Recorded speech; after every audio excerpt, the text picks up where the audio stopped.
The Hardy Boys, The House on the Cliff, Chapter 8. A Cap on a Peg. "You've seen my father?" Frank asked the truck driver. "Well, I did see him on Monday," Sam said slowly, "but I don't know where he is now." "Come in and sit down," Frank urged. "Tell us everything you know." The four walked to the living room, and Mr. Bates sat down uneasily in the large chair. "Where did you see Mr. Hardy?" Miss Hardy asked eagerly. But Sam Bates was not to be hurried. "I am a truck driver, see," he said. "Mostly I drive in Bayport, but sometimes I have to run to another town. That's how I come to be out there that morning." "Out where?" "Along the shore road. I am sure it was Monday, because when I came home for supper my wife had been doing the washing, and she only does that on Monday." "That was the day Dad left," Joe exclaimed. "Well, please go on with the story," Frank prodded Sam Bates. "Where did you see him?" The truck driver explained that his employer had sent him to a town down the coast to deliver some furniture. "I was about half a mile from the old Pollard place when I saw a man walking along the road. I waved to him, like I always do to people in the country, and then I see it's Mr. Hardy." "You know my father?" Frank asked. "Only from the pictures, but I'm sure it was him." "Dad left here in a sedan," Joe spoke up. "Did you see one around?" "No, I didn't." "What was this man wearing?" Miss Hardy asked. "Well, let's see, a dark brown trousers and a brown and black plaid short jacket. He wasn't wearing a hat, but I think he had a brown cap in one hand." Miss Hardy's face went white. "Yes, that was my husband." After a moment she added, "Can you please tell us anything more?" "I'm afraid not, ma'am," the trucker said. "You see, I was in kind of a hurry that morning, so I didn't notice nothing else." He rose to leave. "We certainly thank you for coming to tell us, Mr. Bates," Miss Hardy said. "Yes, you've given us a valuable lead," Frank added. "Now we'll know where to look for Dad." "I'm sure he shows up," the driver said, walking towards the door. "Let me know if I can help you any." When the man had left, Joe turned to Frank, puzzled. "Do you suppose Dad hid his car and was walking to the Pollard place? If so, why?" "Maybe he picked up a clue at the deserted farmhouse on Hillcrest Road," Frank suggested, "and it led to the old Pollard place. If he left his car somewhere, he must have been planning to investigate the haunted house without being seen." "Something must have happened to him," Joe cried out. "Frank, I'll bet he went to Pollard's and that fake ghost got him. Let's go look for that right away." But Miss Hardy broke in. Her expression was firm. "I don't want you boys to go to that house alone. Maybe you'd just better notify the police and let them make the search." The brothers looked at each other. Finally, realizing how alarmed she was, said, "Mother, it's possible Dad is there spying on some activities offshore, and he's all right, but he can't leave the phone here. The Pollard line must have been disconnected. If Joe and I go there and find him, we can bring back a report." Miss Hardy gave a wan smile. "You're very convincing, Frank, when you put it that way. All right, I give you permission, but you mustn't go alone." "Why not, Mother? We can look out for ourselves," Joe insisted. "Get some of the boys to go with you. There's safety in numbers," his mother said. The boys agreed to this plan and got busy on the telephone rounding up their pals. Chet Morton and Biff Hooper agreed to go, and they suggested taking Tony Prito and Phil Cohen, two more of the Hardys' friends at Bayport High. Phil owned a motorcycle. He and Tony said they could go along. Shortly after lunch the group set out. Chet rode with Frank, Biff with Joe, and Tony with Phil. The three motorcycles went out of Bayport, past the Tower Mansion, and along the shore road. They passed the Kane farmhouse, Hillcrest Road, and at last came in sight of the steep cliff rising from Barnet Bay and crowned by the rambling farmhouse where Felix Pollitt had lived. All this time they had watched carefully for a sign of Mr. Hardy's car, but found none. "Your dad did it well," Chet remarked. "It's possible someone stole it," Frank told him. As the boys came closer to the Pollitt property, Phil said to Tony, "Lonely-looking place, isn't it?" "Sure is. Good haunt for a ghost." When they were still some distance from the lane, Frank in the lead brought his motorcycle to a stop and signaled the other two drivers to do likewise. "What is the matter?" Chet asked. "We better sneak up on this place quietly. If we go any farther and the ghost is there, he'll hear the motorcycles. I vote we leave them here under the trees and go the rest of the way on foot." The boys hid their machines in a clump of bushes beside the road, and then the 6 searchers went on towards the lane. "We'll separate here," Frank decided. 3 of us take one side of the lane and the rest the other side. Keep to the bushes as much as possible, and when we get near the house, lay low for a while and watch the place. When I whistle, you can come out of the bushes and go up to the house." "That is a good idea," Joe agreed. "Biff, Tony, and I will take the left side of the road." "Okay." The boys entered the weeds and undergrowth on each side of the lane. In a few minutes they were lost to view, and only an occasional snapping and crackling of branches indicated their presence. The 6 sleuths crept forward, keeping well in from the lane. After about 10 minutes, Frank raised his hands as a warning to Chet and Phil. He had caught a glimpse of the house through the dense thicket. They went on cautiously until they reached the edge of the bushes.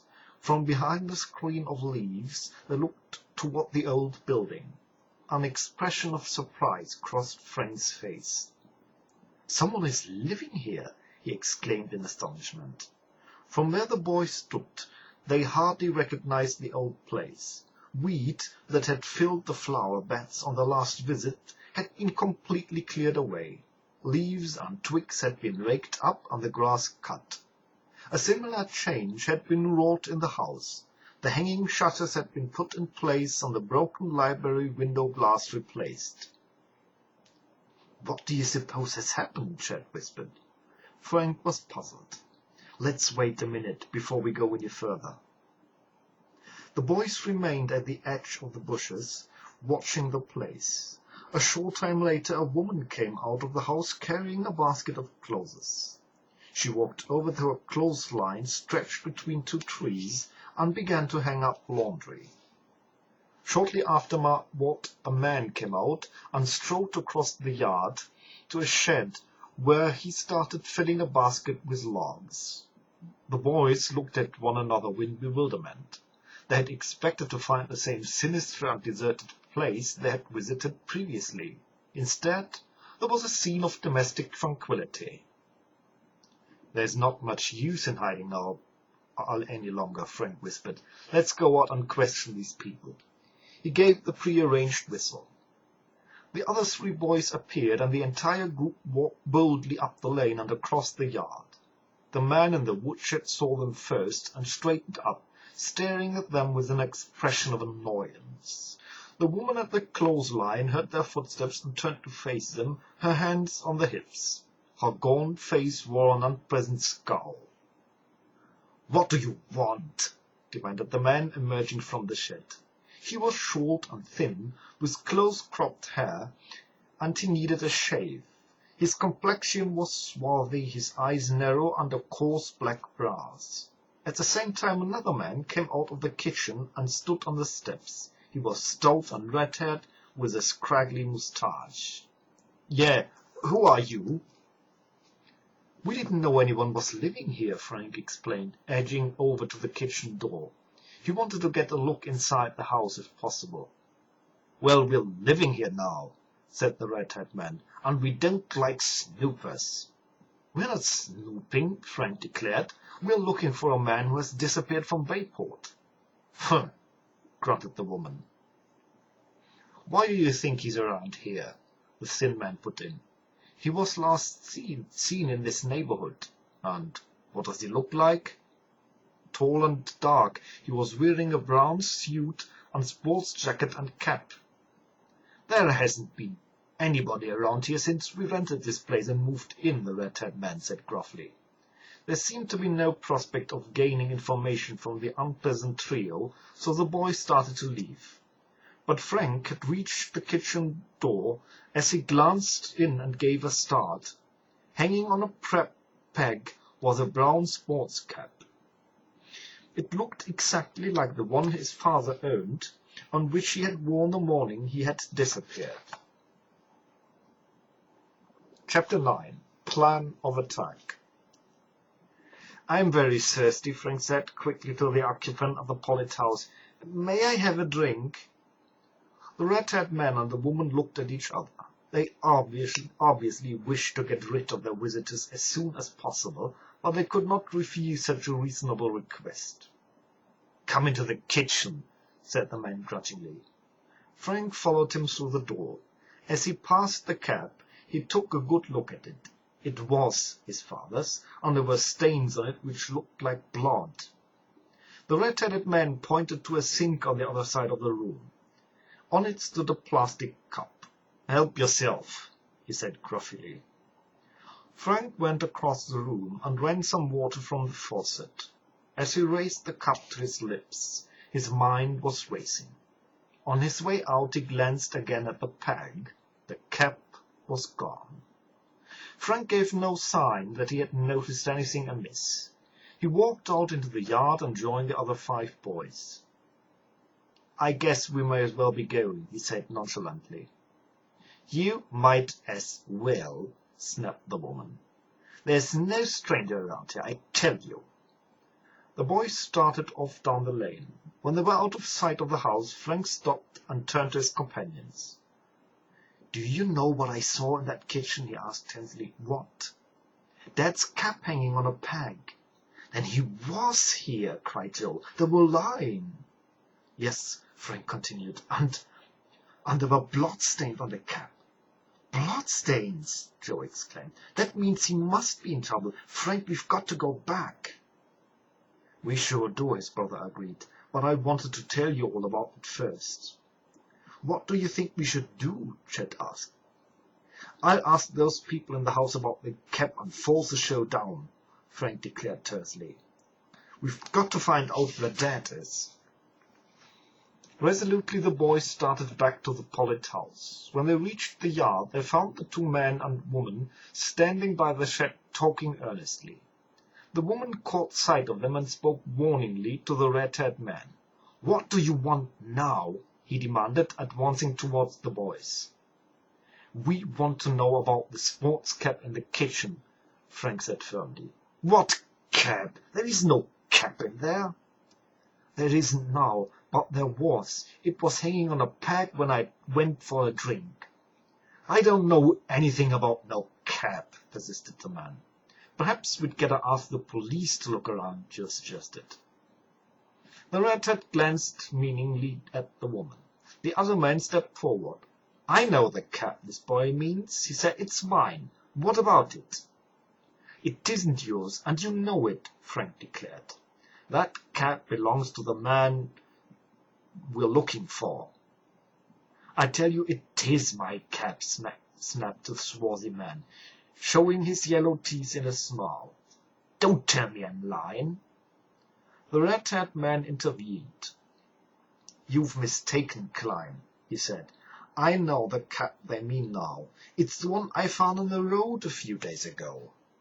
"I guess you're right," Klein conceded hastily. "You found it?" Frank asked incredulously. "Sure, I found it. A brown cap with bloodstains on it." "That's the one. But why did you hide it when I went into the kitchen?" "Well, to tell you the truth, the bloodstains made me nervous. I didn't know, but there might be some trouble come of it, so I thought I'd better keep the cap out of sight." "Where did you find it?" Joe asked. "About a mile from here." "On the shore road?" "Yes, it was lying right in the middle of the road." When was this? A couple of days ago, just after we moved in here. Let's see the cat, Chet Morton suggested. We want to make sure of this. As Red moved reluctantly towards the kitchen, the woman sniffed. I don't see why you're making all this fuss about an old cat, she said. Coming around here disturbing honest folks. We're sorry if we're bothering you, said Joe, but this is a very serious matter. Red came out of the house holding the cap. He tossed it to Frank. The boy turned back the inside flap, and there he found what he was looking for. The initials F.H. printed in gold on the leather band. It's Dad's cap, all right. I don't like the look of these bloodstains, said Joe in a low voice. He must have been badly hurt. Are you sure you found this on the road? Frank asked, still suspicious. You don't think I'd lie about it, do you? Red answered belligerently. I can't contradict you, but I'm going to turn this over to the police, Frank told him. If you know anything more about it, you better speak up now. He doesn't know anything about it, shrilled the woman angrily. Go away and don't bother us. Didn't he tell you he'd found the cat on the road? I told him to burn up the dirty thing, but he wanted to have it cleaned and wear it. The boys turned away, Frank still holding the cap. Come on, fellows, he said. Let's get out of here. As the boys started down the lane, they cast a last glance back at the yard. The woman and the two men were standing there where the young Sloyce had left them. The woman was motionless, her hands at her hips. Red was standing with his arms folded, and Klein, the swarthy man, was leaning against a tree. All three were gazing intently and silently after the departing boys. I'm sure that these people know more about Dad's cap than they're telling, Frank said grimly, as the boys mounted their motorcycle and rode back towards Bayport. What are you planning to do next? Phil asked as he pulled his machine alongside Frank's. I am going right to Chief Collick and tell him the whole story. Okay, we're with you. The boys rode directly to police headquarters and left their motorcycles in the parking lot. Chief Collick looked up as his 6 visitors were ushered into his office. Well, he said heartily, this is quite a delegation. What can I do for you?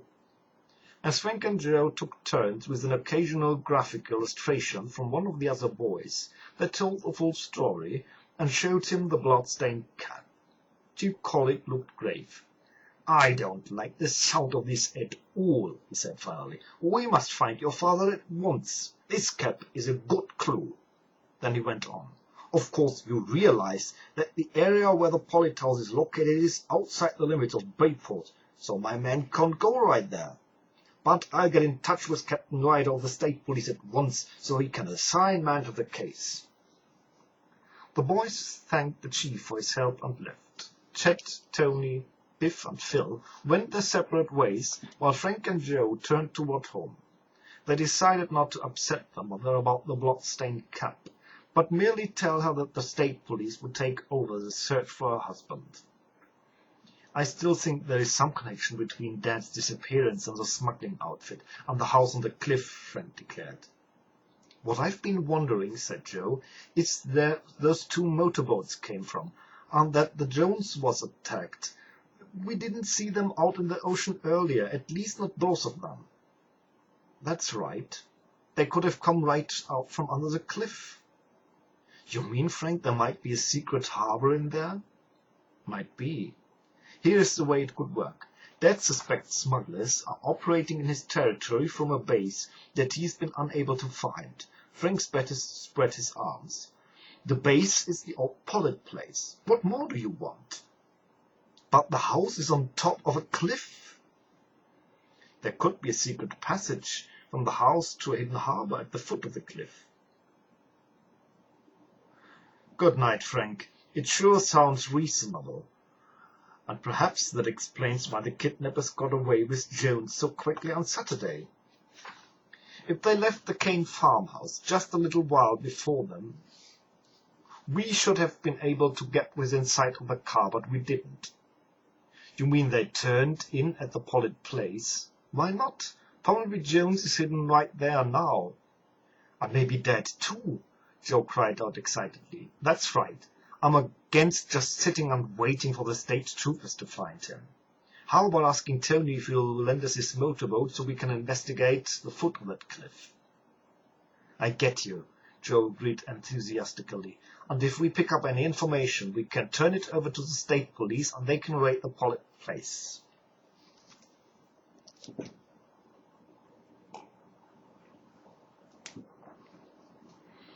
Chapter 10.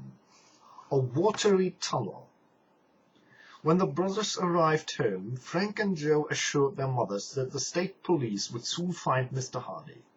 Some of the anxiety left her face as she listened to her son's reassuring words. She went to the kitchen to start preparations for supper. The boys went to the phone for Tony Preto.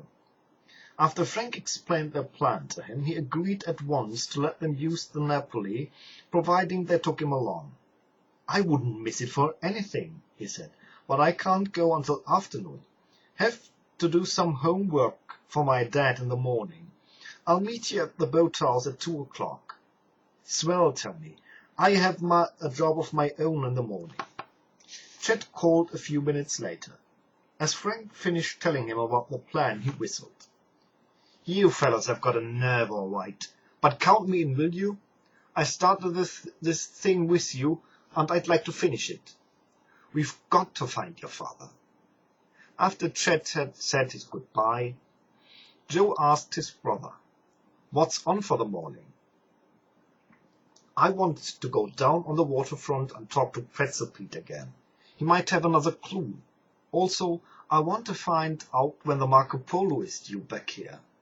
Joe nodded. I get it. You think something may be going on right then? Right. And if we can find Dad and lead the Coast Guard to the smugglers before the boat docks... Brother, that's a big order. By 9 o'clock on the following morning, Frank and Joe were down at the Bayport docks. Pretzel Pete was not in evidence. We'd better be cagey about asking when the Marco Polo is coming in, Frank cautioned. The smugglers probably have spies around here, and we sure be targets. Acting if there were no problems on their minds, Frank and Joe strolled along whistling. Once they joined a group of people who were watching a sidewalk merchant.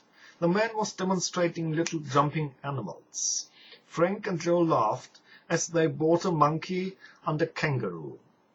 Yola and Kelly will get a kick out of these, Joe predicted. Say, Frank, here comes Pretzel Pete now, Joe whispered.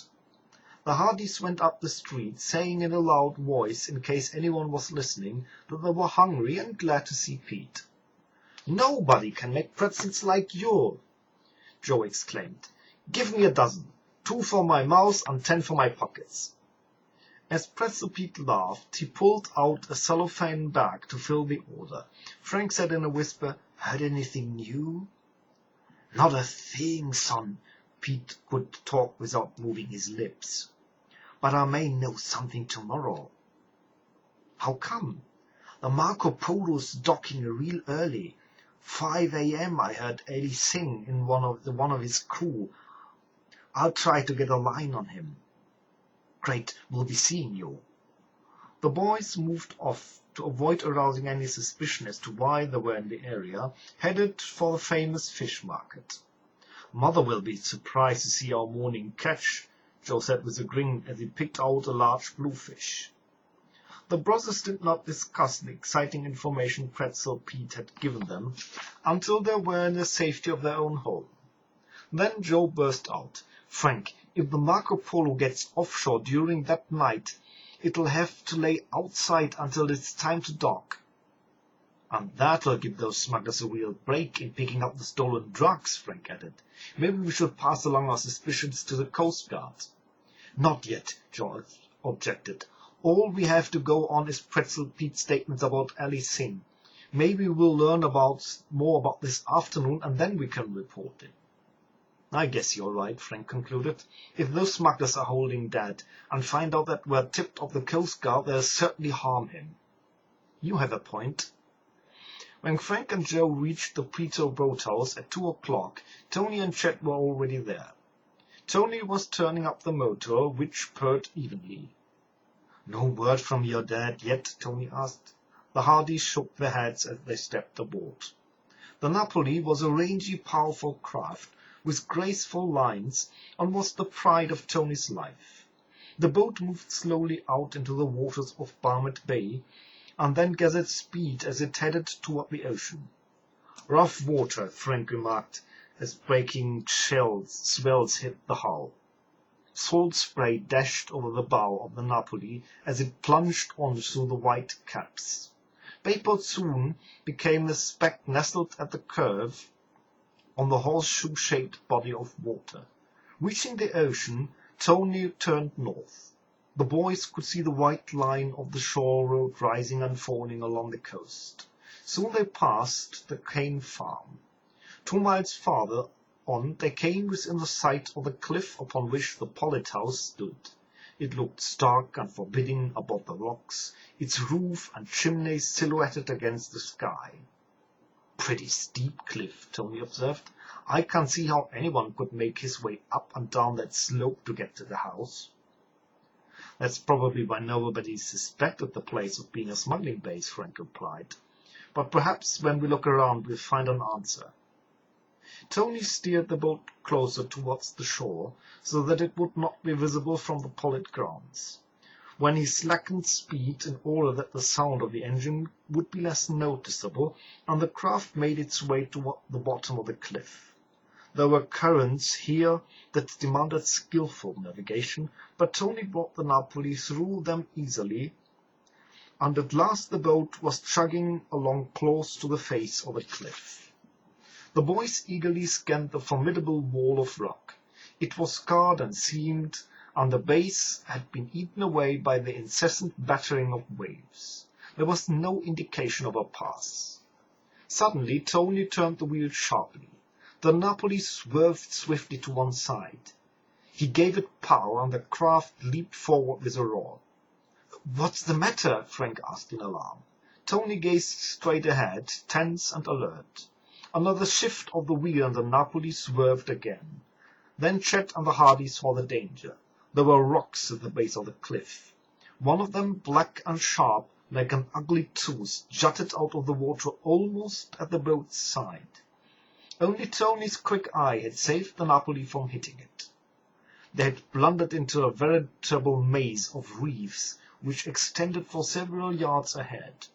Tony's passengers held their breath. It seemed impossible that they could run the gauntlet of those rocks without tearing out the bottom of the craft. But luck was with them. The Napoli dodged the last dangerous rock and shot forward into open water. Tony sank back with a sigh of relief. "Ooh, that was close," he exclaimed. "I didn't see those rocks until we were right on top of them. If we'd ever struck one of them, we'd have been goners." Frank, Joe, and Chet nodded in solemn agreement. Then suddenly Frank cried out, "Turn back! I think I saw an opening." Tony swung the boat around. The opening which Frank had spotted was a long, narrow tunnel. It led right through the cliff. "This might be the secret entrance," Joe exclaimed. "I think it is large enough for the boat to go through," said Tony. "Want me to try?" Frank nodded tensely. "Go ahead." The Napoli slipped through the opening, and in a few moments came out into a pond of considerable extent. The boys looked about expectantly. Steep slopes, covered with scraggly trees and bushes, reached to the water's edge. But there was no path or indication that any human being ever came down to the pond. Suddenly Frank gave a gasp of surprise and said, "Look to my right, fellows." Among the thickets at the base of the steepest slope stood a man. He was tall, his face was weather-beaten, and his lips thin and cruel. He stood quietly, looking at the boys without a shadow of expression on his sinister face. Upon realizing that he had been observed, the man shouted, "Get out of here!" Tony throttled the engine, and Frank called, "We aren't doing any harm." "I said get out! This is private property." The boys hesitated. Instantly the man, as though to back up his commands, reached significantly towards the holster of a revolver. "Turn that boat around and beat it," he snapped. "And don't ever come back here, not if you know what's good for you." The boys realized that nothing would be gained by argument.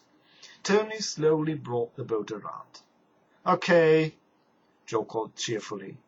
The stranger did not reply. He stood gazing fixedly after them, his left hand pointing to the exit, his right tapping the gun holster as the motorboat made its way out through the tunnel. "Looks as if he didn't want us around," remarked Tony facetiously as soon as the Napoli was in open water again. "He sure didn't," Frank exclaimed. "I expected him to start popping that gun any moment." "He must have an important reason.